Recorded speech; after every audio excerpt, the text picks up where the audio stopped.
What's up, biotech enthusiasts? Today, we will discuss the peak of biotechnology, the innovation that has revolutionized the field of genome editing. You might have already heard of it on the news or in your daily articles. If you guessed CRISPR, you're right. In today's episode, we will dive into CRISPR Cas9. Alright, so two main researchers, Jennifer Doudna and Emmanuel Charpentier, invented the CRISPR Cas9 system. At first, in their journey to find an efficient genome editing tool, they stumbled across a bacteria's immune system that greatly piqued their interest. This bacteria was E. coli. So, what was so special in this bacteria's immune system, you ask? Great question. So, these two researchers noticed that whenever this bacteria is infected by a virus and it is able to survive the infection, the bacteria snips a segment of the virus's genome and incorporates it within its own DNA.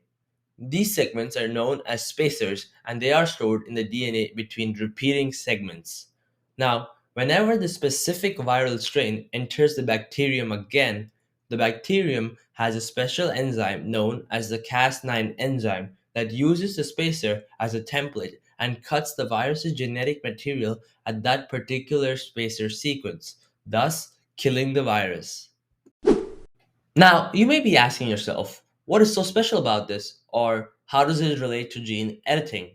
Well, folks, the answer all lies within the immune system I just described.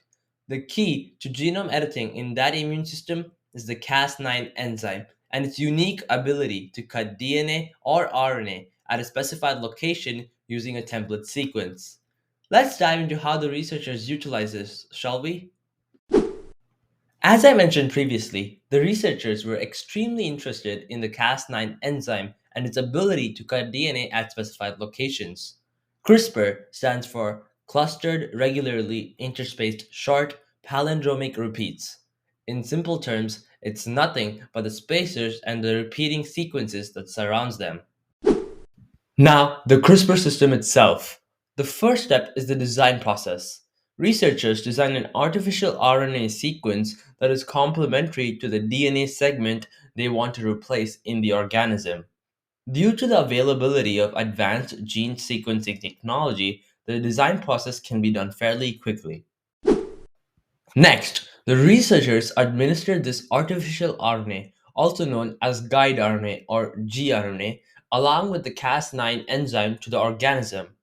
The gRNA then goes ahead and attaches to the DNA sequence that needs to be removed.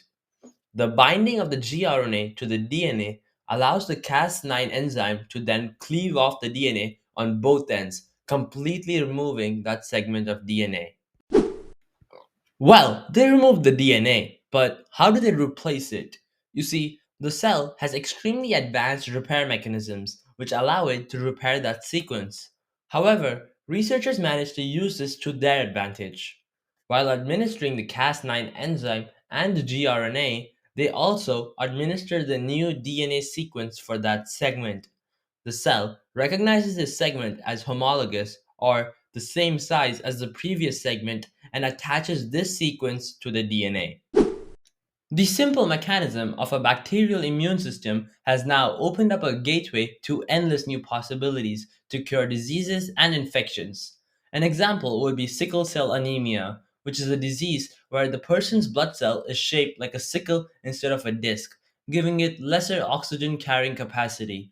Since this disease is only caused by a one nucleotide mutation, it can easily be fixed using CRISPR, curing millions.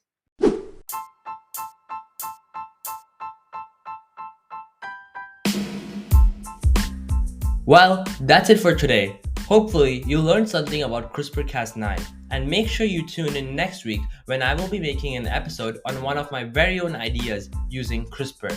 This is Biotech Breakdown signing out.